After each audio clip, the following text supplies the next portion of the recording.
اپنے ایمان کی آب یاری کرے، اپنے ایمان کی آب یاری کرے، دل پہ اللہ کا خوف طاری کرے۔ نفسه ونفسه بسم الله الرحمن الرحیم واللہ جعل لکم من بیوتکم سکنا وجعل لكم من جلود الانعام بيوتا تستخفونها يوم ظعنكم ويوم اقامتكم ومن اصوافها واوبارها واشعارها اثاثا ومتاعا الى حين۔ حضرات محترم، اللہ تعالی نے سورۃ النحل کے اندر یہ بات ارشاد فرمائی ہے کہ میں نے تمہارے لیے تمہارے گھروں کو امن اور سکون کا گہوارہ بنایا ہے۔ حقیقت یہ ہے کہ وہی گھر کے لانے کا مستحق ہے کہ جس گھر کے اندر امن ہے، سکون ہے، اطمینان ہے، انسان کو داخل ہوتے ہی سکون مل جائے۔ لیکن آج کل گھروں کے اندر بے سکونی، اضطراب، بے چینی، پریشانی یہ چیزیں تو ہیں، لیکن امن و سکون والی کیفیت نہیں ہے۔ تو شریعت نے اس سلسلے میں ہماری رہنمائی کی ہے۔ اگر ہم اس رہنمائی کو اپنا لیں تو ہمارے گھر امن اور سکون کا گہوارہ بن سکتے۔ تو لہذا آج کے اس درس میں 4 باتیں گھر کے حوالے سے بیان ہوں گی۔ 3 کام کرنے والے ہیں اور 1 نہ کرنے والا۔ ان 4 کاموں کو اپنانا ہے تو اللہ کے فضل سے ہمارے گھر اسلامی گھر بن جائیں گے، امن اور سکون کا گہوارہ بن جائیں گے۔ سب سے پہلا کام کہ انسان کو فارغ وقت اپنے گھر میں گزارنا چاہیے۔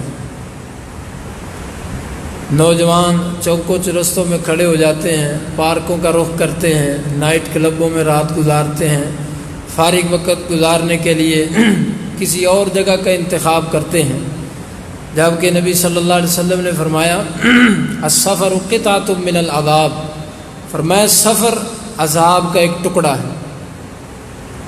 یمنع احدکم طعامہ وشرابہ، کیونکہ یہ تمہیں کھانے پینے سے روکتا ہے۔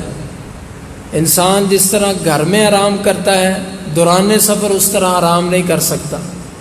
مسافر ہو روزے کی بھی رخصت ہے، آدھی نماز کی بھی رخصت ہے، یعنی سفر کی حالت میں عبادات بھی متاثر ہوتی ہیں، کھانا پینا بھی متاثر ہوتا ہے، آرام کے اندر بھی خلل واقع ہوتا ہے۔ اس لیے آپ نے فرمایا ان چیزوں کی وجہ سے سفر عذاب کا ایک ٹکڑا ہے۔ فَإِذَا قَضَىٰ أَحَدُكُمْ نَهْمَتَهُ، لہذا جس وقت تمہارا کام نکل جائے، ضرورت پوری ہو جائے، جس کی خاطر تم سفر پہ نکلے تھے، فَلْيُعَجِّلْ إِلَىٰ أَهْلِهِ، تو فرمایا ضرورت پوری ہونے کے بعد فوراً اپنے گھر واپس آ جاؤ۔ پتہ چلا فارغ وقت گھر میں گزارنا چاہیے، ضرورت کے تحت گھر سے باہر نکلنا چاہیے، جو ہی ضرورت پوری ہو جائے تو فوراً پھر واپس گھر آ جانا چاہیے۔ فرمایا جب تمہارا کام نکل جائے تو فوراً سے پہلے گھر واپس آ جاؤ۔ باہر دائیں بائیں آوارہ گردی پہ بالکل شریعت نے پابندی لگا دی۔ گھر کے اندر فارغ وقت گزارنا ہے، اور یہ کوئی چھوٹا عمل نہیں ہے۔ نبی صلی اللہ علیہ وسلم کے صحابی عقبہ بن عامر رضی اللہ تعالیٰ وہ آپ سے پوچھتے ہیں اللہ کے نبی علیہ الصلوۃ والسلام نجات کیسے ملے گی؟ تو آپ علیہ الصلوۃ والسلام نے فرمایا بھائی 3 کام کر لو، اللہ تمہیں جہنم سے نجات دے دیں گے۔ نمبر 1، املک علیک لسانک، اپنی زبان کو اپنے قابو میں رکھو۔ نمبر 2، ولیسعک بیتک، فارغ وقت اپنے گھر میں گزارو۔ نمبر 3، وابکی علی خطیئتک، اپنے گناہوں کو یاد کر کے آنسو بہاؤ۔ یہ 3 کام کر لو، اللہ تمہیں جہنم سے نجات دے دے۔ تو ان 3 کاموں میں ایک کام کیا ہے؟ فارغ وقت گھر میں گزارنا۔ یہ گھروں کے حوالے سے شریعت نے ہماری رہنمائی کی ہے۔ اور اس پر ایک اور خوشخبری دی ہے۔ نبی علیہ الصلوۃ والسلام نے فرمایا طوبیٰ، اس شخص کے لیے جنت کی بشارت ہے، اور یہ بشارت زبان نبوت سے ملی۔ کس شخص کے لیے؟ فرمایا جو اپنی زبان کو اپنے قابو میں رکھتا ہے، فارغ وقت اپنے گھر میں گزارتا ہے اور اپنے گناہوں کو یاد کر کے آنسو بہاتا ہے، اس شخص کے لیے جنت کی بشارت۔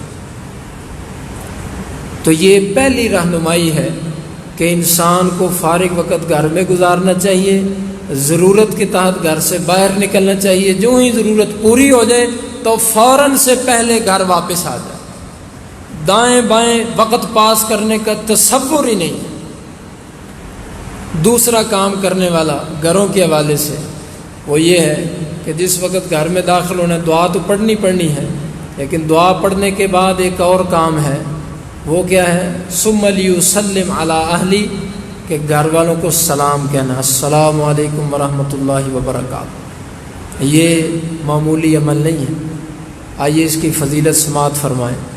نبی علیہ الصلوۃ والسلام نے فرمایا 3 بندے ایسے ہیں، ضامن علی اللہ، ایسے خوش نصیب ہیں جو مسلسل اللہ کی حفاظت میں رہتے ہیں۔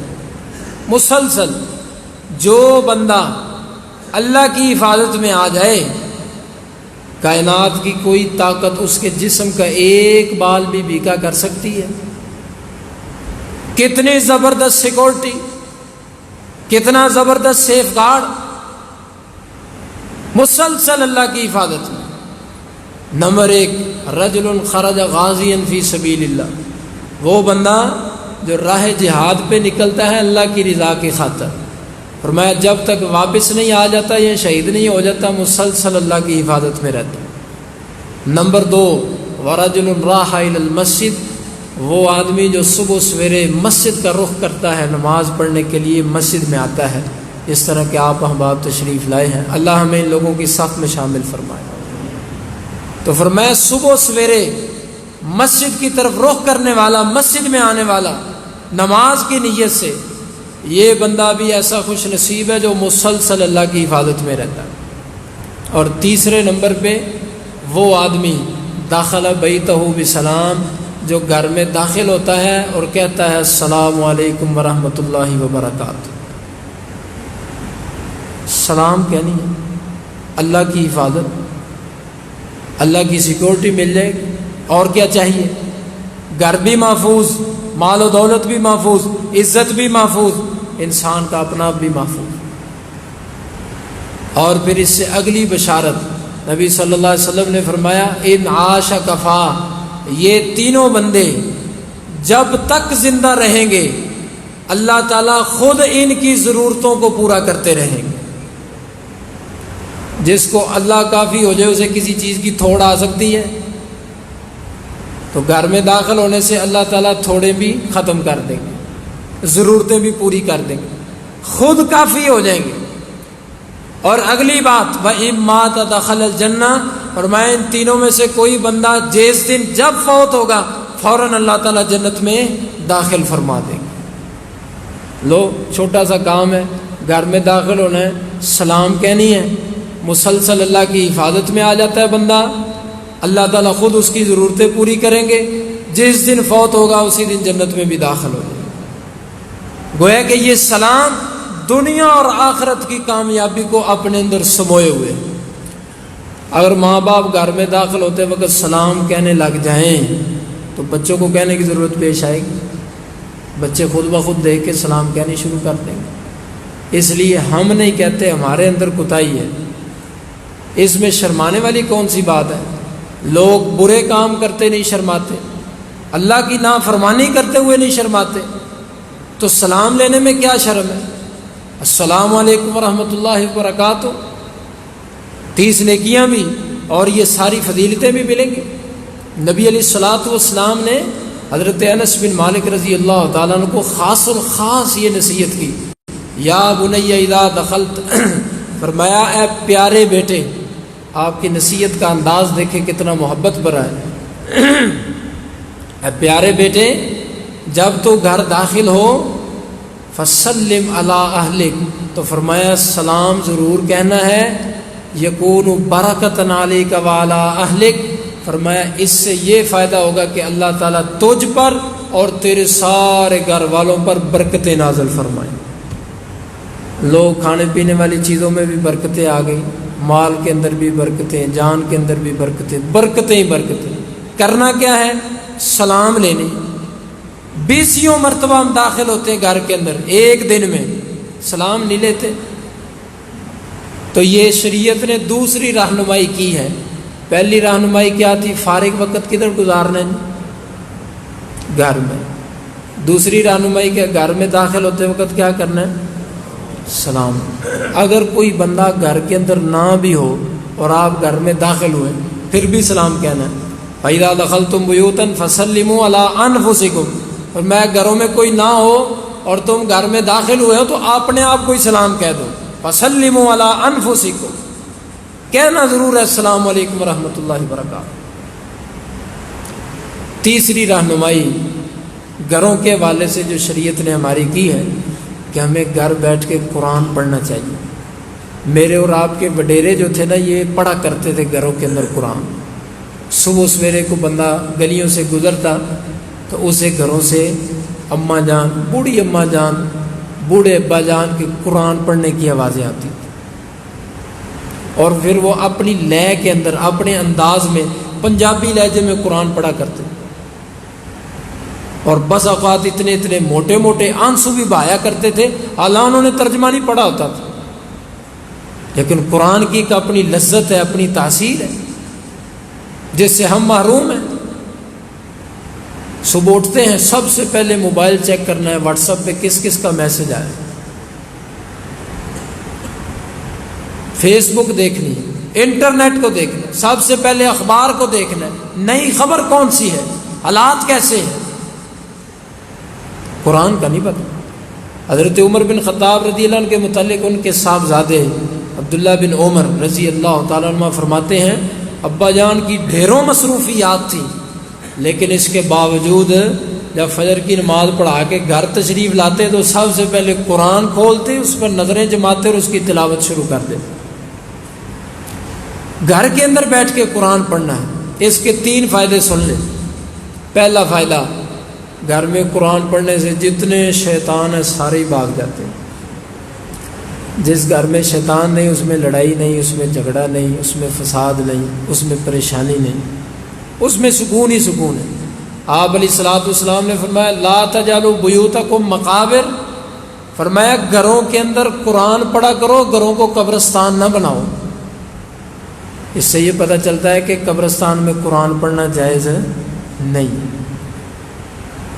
فرمایا گھروں کو قبرستان نہ بناؤ، گھروں میں قرآن پڑھا کرو۔ فإن الشیطان ينفر من البیت الذی تقرأ فی سورۃ البقرہ، فرمایا جس گھر میں سورۃ بقرہ پڑھی جائے شیطان اس گھر سے دم دبا کے بھاگ جاتا۔ ایک سورت کے اندر اتنی پاور ہے، وہ شیطان کو بھگا دیتی ہے، اور اگر پورا قرآن ترتیب سے پڑھا جائے اور گھر کا ہر فرد پڑھے تو شیطان کبھی اس گھر کا رخ کرے گا؟ سوال ہی پیدا نہیں ہوگا۔ یہ پہلا فائدہ ہے، شیاطین بھاگ جائیں گے، جنات بھاگ جائیں گے، ہر قسم کی شرارتوں سے گھر محفوظ ہو جائے گا۔ دوسرا فائدہ، گھروں کے اندر قرآن پڑھنے سے گھر روشن ہو جاتے ہیں۔ نبی علیہ الصلوۃ والسلام نے فرمایا ان البیت لیتلی فیہ القرآن، فرمایا جس گھر میں قرآن کی تلاوت کی جاتی ہے فیتراءی لأہل السماء، وہ گھر روشن ہو جاتا ہے۔ اور آپ صلی اللہ علیہ وسلم نے اس کی مثال دے کے سمجھایا، فرمایا جس طرح رات کے وقت تم آسمان کی طرف دیکھتے ہو تمہیں ستارے چمکتے ہوئے نظر آتے ہیں، اسی طرح جب فرشتے آسمان پہ کھڑے ہو کے زمین کی طرف دیکھتے ہیں ان کو وہ گھر چمکتے دمکتے نظر آتے ہیں جن گھروں کے اندر قرآن کی تلاوت کی جاتی ہے۔ اگر ہم گھروں کو منور کرنا چاہتے ہیں تو قرآن پڑھیں گھر کے اندر۔ بڑے بڑے اچھے نئے نئے اعلیٰ قسم کے خوبصورت قرآن جیت گھروں کے اندر پڑھے ہیں، پڑھتے نہیں، ان پر دھول پڑی ہوئی ہے، مٹی پڑی ہوئی ہے، غلافوں کے اندر بند ہیں، پڑھتے نہیں۔ تیسرا فائدہ گھر کے اندر قرآن پڑھنے کا، کہ رحمت کے فرشتے گھر میں نازل ہوتے ہیں۔ حضرت اسید بن حضیر رضی اللہ تعالیٰ عنہ ایک رات سورۃ بقرہ کی تلاوت شروع کی، اور صحن کے اندر ان کا گھوڑا بندھا ہوا تھا، اور پاس ہی چارپائی پہ ان کا بیٹا یحییٰ آرام کر رہا تھا۔ حضرت نے تلاوت شروع کی تو گھوڑے نے اچھلنا شروع کر دیا۔ خیال آیا کہیں میرے بیٹے کو نقصان نہ پہنچا دے، تلاوت ختم کر دی۔ اللہ کا کرنا ایسا کہ گھوڑا بھی اسی آن بالکل کھڑا ہو گیا سکون کے ساتھ۔ لیکن کتنی دیر بغیر قرآن کے رہ سکتے تھے، ان کی محبت تھی قرآن سے۔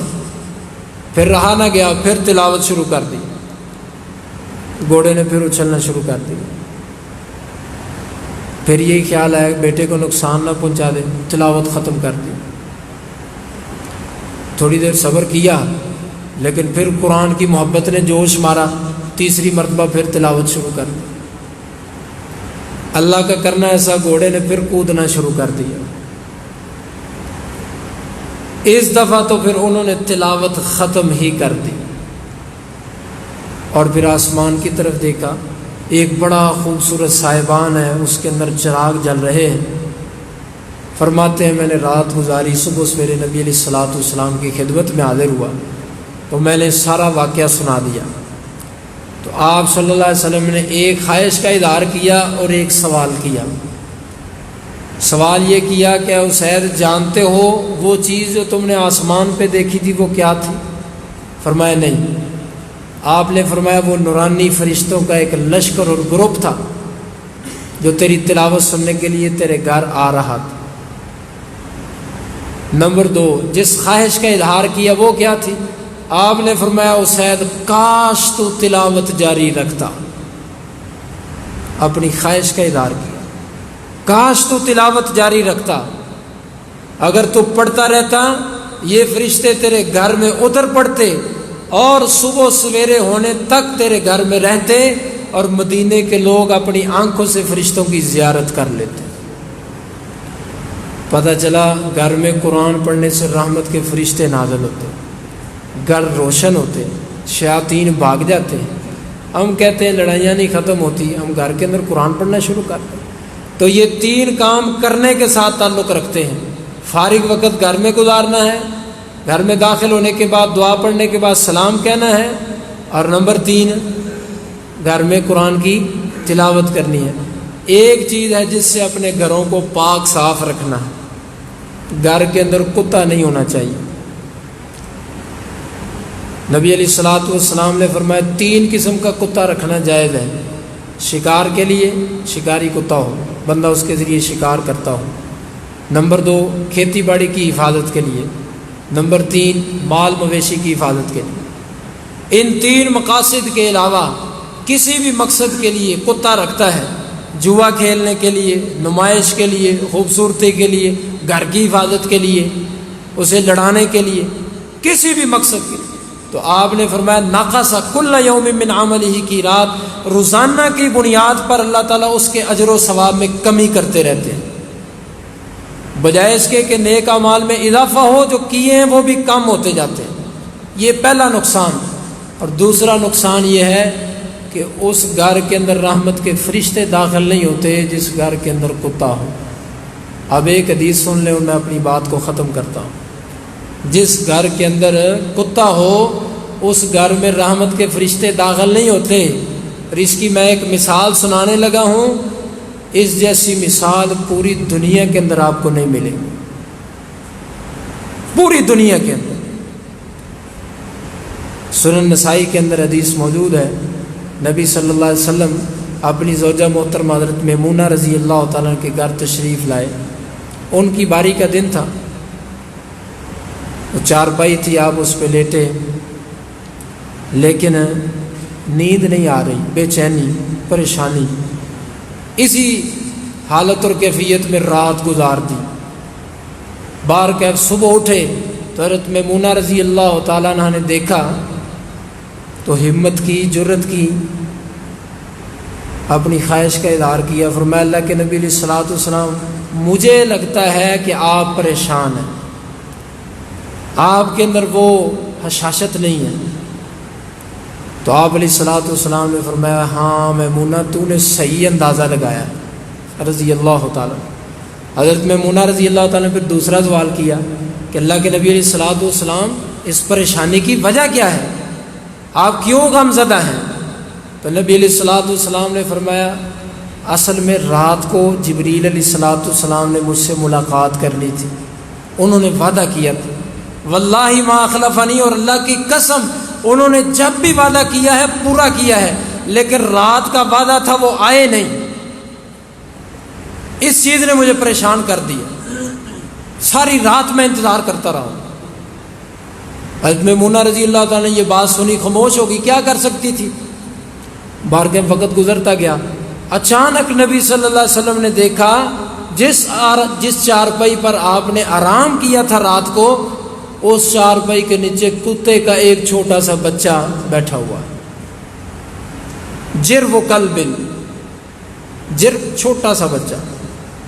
نبی علیہ الصلوۃ والسلام دیکھا، فوراً اس کو گھر سے بھگا دیا، پانی منگوایا، اپنے ہاتھ سے وہاں پر چھینٹے مارے۔ دن گزر گیا، رات ہوئی تو جبریل علیہ الصلوۃ والسلام بھی آ گئے۔ نبی علیہ الصلوۃ والسلام نے سب سے پہلے اعتراض کیا، فرمایا وعدہ تو گزشتہ رات کا تھا، آپ آج تشریف لے آئے، کل کیوں نہیں آئے؟ تو حضرت جبریل علیہ الصلوۃ والسلام فرمانے لگے انا لا ندخل بیتا فیہ کلب، ہمیں اس گھر کے اندر داخل ہونے کی اجازت نہیں جس گھر میں کتا ہو۔ یہ کتا مدینے کا کتا تھا، اور یہ گھر محمد رسول اللہ صلی اللہ علیہ وسلم کا گھر تھا، لیکن رحمت کا فرشتہ داخل نہیں ہوا۔ اس لیے گھروں کو کتوں سے پاک رکھنا ہے، اس چیز کو گھروں سے نکالنا ہے۔ تو 3 کام پہلے کرنے والے دہرا لیتے ہیں تاکہ بات اچھے طریقے سے ذہن نشین ہو جائے۔ فارغ وقت کدھر گزارنا ہے اور گھر میں خاموشی سے داخل ہو جانا ہے، کہ داخل ہوتے وقت سلام کہنا ہے۔ نمبر 3 گھروں میں بیٹھ کے قرآن کی تلاوت کرنی ہے، اور نمبر 4 گھر میں کتا، اللہ تعالیٰ میں عمل کرنے کی توفیق عطا فرمائے۔ اقول قولی ھذا واستغفر اللہ لی ولکم ولسائر المسلمین۔